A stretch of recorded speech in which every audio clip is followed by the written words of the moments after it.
Bonjour les enfants. Alors, est-ce que vous êtes déjà blessés ou est-ce que vous êtes déjà tombé malade? Oui. Oui? Oui. Et qu'est-ce qui te fait sentir mieux quand tu es malade ou tu es blessé? Quelque chose qui te fait sentir mieux? Des médicaments. Un pansement, hein? Ça peut aider ta peau quand tu te fais une petite coupure.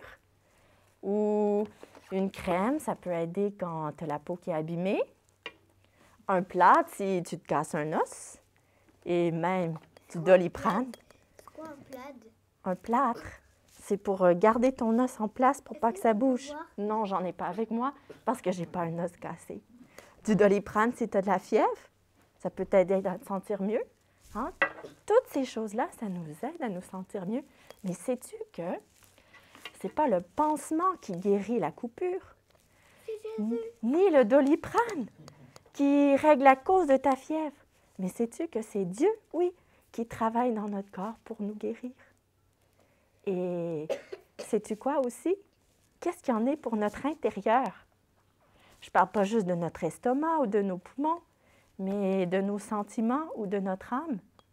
C'est qui peut s'en occuper? Jésus. Oui, sais-tu qui s'en occupe aussi?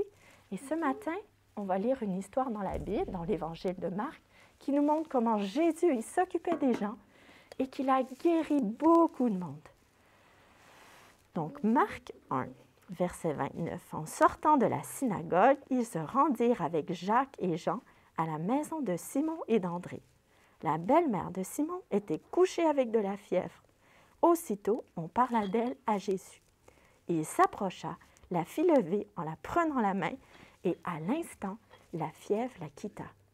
Puis, elle se mit à les servir.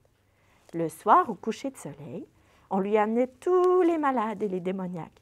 Toute la ville était rassemblée devant la porte. Il guérit beaucoup de personnes qui souffraient de diverses maladies.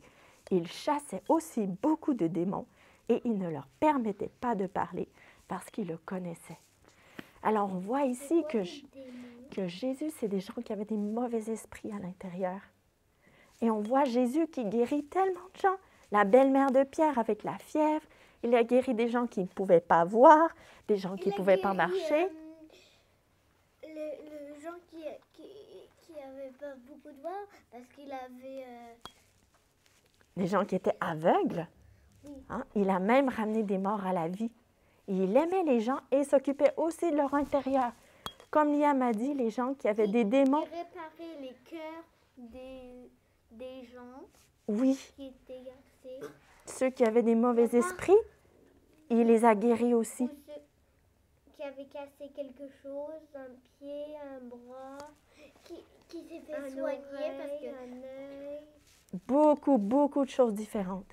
Mais sais-tu qu'est-ce qu'il a? Ben non. La chose la plus importante que Jésus a fait pour nous. Est-ce que vous savez c'est quoi? Sais-tu que Jésus, celui qui guérit, lui, il s'est laissé faire battre et mettre sur une croix. Et quand il était sur la croix, il y a des gens qui se moquaient de lui. Ils disaient, « Tu n'es même pas capable de t'aider toi-même, alors que tu aides tous ceux qui sont autour de toi. » Il dit, tu peux pas descendre de cette croix, mais oui, il peut descendre de la croix. Avec son entreprise, il peut enlever les trucs qui sont... Parce qu'il est très fort, il peut enlever tout qui est sur lui. Quand il est mort, il peut enlever tout. Il aurait pu faire ça, parce qu'il est tout puissant. Mais sais-tu, il savait qu'il devait souffrir et qu'il devait mourir. C'était pour payer le prix pour nos péchés, parce que la Bible nous dit que c'est par ses blessures qu'on est guéri. Et puis, il est revenu à la vie. Et il promet d'être avec nous pour toujours, par son esprit, et un jour, il reviendra. Alors que, pour cette raison, on a de l'espoir, même si on passe des jours qui sont difficiles, même si on a mal. Tu sais, aujourd'hui, on parle beaucoup de la maladie et on s'inquiète de pendant combien de temps il faudra porter des masques, quand est-ce que le coronavirus va disparaître. On n'a pas toutes les réponses et non plus pour les autres problèmes de santé que des gens peuvent souffrir. Ma grosse toux, mais je ne pouvais pas parler. Comme ta grosse toux. Dieu m'a aidé un peu. Il t'a aidé. Et Jésus, il guérit encore. Et puis, il peut peut-être qu'il y a des maladies qui vont rester pour toujours. Alors, mais des qui fois, vont mourir. Jésus ne guérit pas toujours physiquement de la façon que nous, on voudrait. Hein? Et il a dit même que dans ce monde, on aurait des difficultés. Mais il promet qu'il a vaincu le monde. Il a déjà guéri nos cœurs et il a déjà pris soin de notre péché, on peut dire la maladie de notre péché, quand il est mort sur la croix. Et à cause de ça, même si nous, on meurt, on peut vivre avec lui.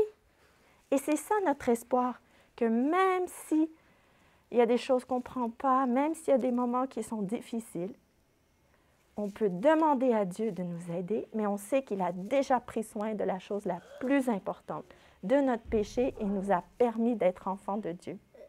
Donc, on peut toujours lui demander pour tout ce qu'on a de besoin. On sait qu'il va prendre soin de nous et on peut le remercier parce qu'il a déjà pris soin de la chose la plus importante.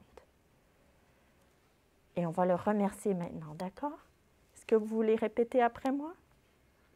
Oui. Notre Père, Notre Père, tu es celui qui guérit. tu es celui qui guérit.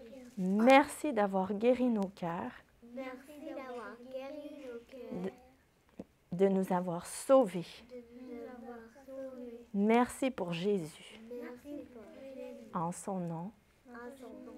Amen. Amen.